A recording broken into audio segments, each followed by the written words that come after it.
ఈరోజు మనం దక్షిణ కైలాసంగా ప్రసిద్ధి చెందిన అత్యంత మహిమాన్వితమైన శ్రీకాళహస్తి క్షేత్ర రహస్యాల్లోకి నేరుగా అడుగుపెట్టబోతున్నాం. ఈ అద్భుతమైన విశ్లేషణలో అక్కడి ఉత్కంఠభరితమైన పురాణగాథలు, జ్యోతిష్యశాస్త్రం పరంగా ఈ క్షేత్రానికి ఉన్న విశిష్టత, అలాగే ఈ పవిత్ర క్షేత్రాన్ని దర్శించాలనుకునేవారికి ఉపయోగపడే ఒక పక్కా గైడ్, ఇవన్నీ వివరంగా తెలుసుకుందాం. ఈ ప్రయాణం ఖచ్చితంగా చాలా ఆసక్తికరంగా ఉండబోతోంది. పదండి. సరే, ముందుగా ఈరోజు మనం ఏమేం చూడబోతున్నామంటే శ్రీకాళహస్తి పురాణగాథలు, వాయుదేవుడికి సంబంధించిన ఆలయ విశేషాలు, ఛాయాగ్రహాలు, వాటి దోషాలు, రాహుకేతు పూజా విధానం, చివరగా యాత్ర మరియు పండుగ ప్రణాళిక. ఇక ఏమాత్రం ఆలస్యం చేయకుండా మొదటి అంశంలోకి వెళ్ళిపోదాం. మొదటి భాగం శ్రీకాళహస్తి పురాణగాథలు. ఈ క్షేత్రం పేరులోనే ఒక అద్భుతమైన మిస్ట్రీ దాగి ఉంది తెలుసా? శ్రీకాళహస్తి ఈ పేరు ఎలా వచ్చిందో తెలిస్తే నిజంగా ఆశ్చర్యపోతాం. పరమశివుని ముగ్గురు మూగభక్తుల పేర్ల కలయికే ఇది. శ్రీ అంటే సాలెపురుగు, కాళ అంటే పాము, హస్తి అంటే ఏనుగు. ఆసక్తికరమైన విషయమేమిటంటే, ఒక సాలెపురుగు శివలింగానికి రక్షణగా గూడెల్లితే, ఒక పాము అత్యంత విలువైన మణిని స్వామికి సమర్పించింది. అలాగే ఒక ఏనుగు నది నుండి నీళ్లు తెచ్చి స్వామికి రోజూ అభిషేకం చేసేదట. దేవుడపై తమ భక్తిని నిరూపించుకునే క్రమంలో ఈ మూడింటి మధ్య జరిగిన పోరాటంలో అవి ప్రాణాలు కోల్పోయాయి. కాని వాటి నిస్వార్థ భక్తికి మెచ్చిన పరమశివుడు వాటికి వెంటనే మోక్షాన్ని ప్రసాదించాడు. అదన్నమాట ఈ పేరు వెనుక ఉన్న అసలు కథ. ఇక అచంచలమైన భక్తికి అసలైన ఉదాహరణ భక్త కన్నప్ప కథ. ఇదైతే హృదయాన్ని కదిలించేస్తోంది. అడవిలో పెరిగిన ఒక సాధారణ వేటగాడు తిన్నడు. ఏ మంత్రాలు, ఆగవశాస్త్రాలు తెలియని ఆ అమాయక భక్తుడు స్వచ్ఛంగా తన నోటితో తెచ్చిన నీటిని అభిషేకానికి, తను వేకాడిన పంది మాంసాన్ని నైవేద్యానికి వాడేవాడు. ఆ ఆచారాన్ని చూసి ఆలయ పూజారికి కళ్ళు బైర్లు కమ్మాయి. కాని శివుడికి కావలసింది స్వచ్ఛమైన భక్తి మాత్రమే కదా. అందుకే దాన్ని నిరూపించడానికి స్వామి ఒక చిన్న పరీక్ష పెట్టాడు. అకస్మాత్తుగా శివలింగం కంటినుంచి రక్తం కారడం మొదలైంది. అది చూసి తట్టుకోలేక తిన్నడు ఏమాత్రం ఆలోచించకుండా తన కంటినే పీకి ఆ లింగానికి అమర్చాడు. రెండో కంటినుంచి కూడా రక్తం వస్తుంటే తన కాలి బొటనవేలును అక్కడ గుర్తుగా పెట్టి తన రెండో కన్నును కూడా ఇవ్వడానికి సిద్ధపడ్డాడు. ఆ క్షణమే దేవుడు ప్రత్యక్షమై అతనికి మోక్షం ప్రసాదించాడు. చూశారా, సంక్లిష్టమైన ఆచారాల కన్నా స్వచ్ఛమైన భక్తికి దేవుడు ఎంతగానూ వశుడవుతాడని ఈ కథ మనకు స్పష్టంగా చెబుతోంది. ఇక రెండవ భాగం వాయుదేవుడు, ఆలయ విశేషాలు. ఇప్పుడిక అసలైన ఆధ్యాత్మిక అద్భుతాల గురించి మాట్లాడుకుందాం. అస్సలు శ్రీకాళహస్తి అనగానే అందరికీ గుర్తొచ్చే అద్భుతం వాయులింగం. దక్షిణ భారతదేశంలోని పంచభూత స్థలాలలో ఇదొకటి. ఇక్కడ స్వామి సాక్షాత్తు వాయువుకు అంటే గాలికి ప్రతీక. ఆశ్చర్యపరిచే విషయమేమిటంటే, ఇక్కడ గర్భగుడిలో అసలు గాలి వచ్చే అవకాశమే లేదు. కనీసం చిన్న రంధ్రం కూడా ఉండదు. అయినా సరే శివలింగం పక్కనున్న ఆ దీపం మాత్రం నిరంతరం గాలికి కదులుతూ రెపరెపలాడుతూనే ఉంటుంది. ఈ దృశ్యాన్ని ప్రత్యక్షంగా చూస్తే కలిగే అతీంద్రియ అనుభూతిని మాటలో చెప్పలేం. అలాగే ఇక్కడ అమ్మవారు జ్ఞానప్రసూనాంబగా భక్తులకు దర్శనమిస్తారు. అమ్మవారు అత్యంత కఠోరమైన తపస్సు చేసి ఈ దైవిక రూపాన్ని పొందారని పురాణాలు చెబుతున్నాయి. ఇందులో ఒక అద్భుతమైన విశ్వాసం దాగియుంది. అమ్మవారు ధరించే నాగవడ్డాణం అంటే పాము ఆకారంలో ఉండే ఆ నడుము ఆభరణాన్ని ఒక్కసారి భక్తితో చూస్తే చాలు, సమస్త గ్రహదోషాలు ఇట్టే తొలగిపోయి అంతులేని మానసిక ప్రశాంతత కొరుగుతుందని ఒక బలమైన నమ్మకం. ఇక ఆలయంలో ప్రవేశించగానే మనకు మొదట కనిపించే మరో అద్భుత రూపం దక్షిణామూర్తి. వేద సంప్రదాయం ప్రకారం పరమశివుడు దక్షిణ దిశగా ముఖం చేసి కూర్చొని సకల జగత్తుకు గురువుగా జ్ఞానాన్ని ప్రసాదిస్తాడు. సాధారణంగా దక్షిణం యమధర్మరాజు దిశ కదా. కాని దేవుని వైపు చూసేవారికి అసలు మృత్యు భయమే ఉండదు అని చెప్పడమే దీని అంతరార్థం. ఇది అజ్ఞానం అనే మృత్యు నుండి జ్ఞానమనే విముక్తిని ప్రసాదించే అద్భుతమైన సంకేతం. మూడవ భాగం ఛాయాగ్రహాలు మరియు దోషాలు. ప్రతిరోజూ వేలాది మంది భక్తులను ఈ ఆలయానికి రప్పించే అసలు జ్యోతిష్య రహస్యాలు ఏంటో ఇప్పుడు చూద్దాం.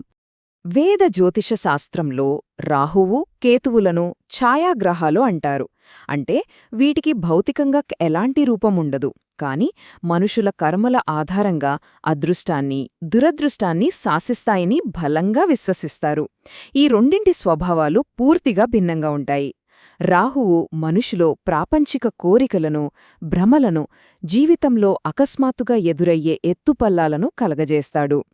దీనికి పూర్తి విరుద్ధంగా కేతువు తీవ్రమైన వైరాగ్యాన్ని, విపరీతమైన గందరగోళాన్ని సృష్టించి ఏ పని పూర్తి కానివ్వకుండా ఆధ్యాత్మిక, భౌతిక ఎదుగుదలకు పెద్ద ఆటంకాలను కలిగిస్తాడు.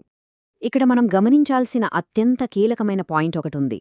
అదే కాల సర్పయోగం. ఇది రాహు కేతువుల ఉమ్మడి కర్మ ప్రభావం. కెరియర్లో అస్సలు స్థిరత్వం లేకపోవడం, వివాహానికి పదే పదే ఆటంకాలు కలగడం, లేదా అకస్మాత్తుగా తీవ్ర నష్టాలు రావడం, ఇలాంటి సమస్యలతో సతమతమయ్యేవారు వీటన్నింటికీ అంతిమ పరిష్కారంగా ఈ శ్రీకాళహస్తి క్షేత్రాన్ని ఆశ్రయిస్తారు. 4వ భాగం రాహుకేతు పూజా మార్గదర్శకాలు. దేశవ్యాప్తంగా ఎంతో పేరుగాంచిన ఈ పూజ గురించి కొన్ని ప్రాక్టికల్ విషయాలు మాట్లాడుకుందాం. ఈ పూజను ఏ సమయంలో పడితే ఆ సమయంలో చేస్తే పూర్తి ఫలితం రాదు. ఈ పూజను ఖచ్చితమైన ఖగోళ సమయాలకు అనుసంధానించడమే ఇక్కడ అత్యంత ఆసక్తికరమైన విషయం. ఉదాహరణకు, ప్రతిరోజూ వచ్చే రాహుకాలంలో గాని, పితృదోషాల నివారణ కోసం అమావాస్య రోజుల్లో కాని ఈ పూజ చేయడమునల్లా కర్మదోషాలు సులువుగా తొలగిపోతాయని చెబుతారు.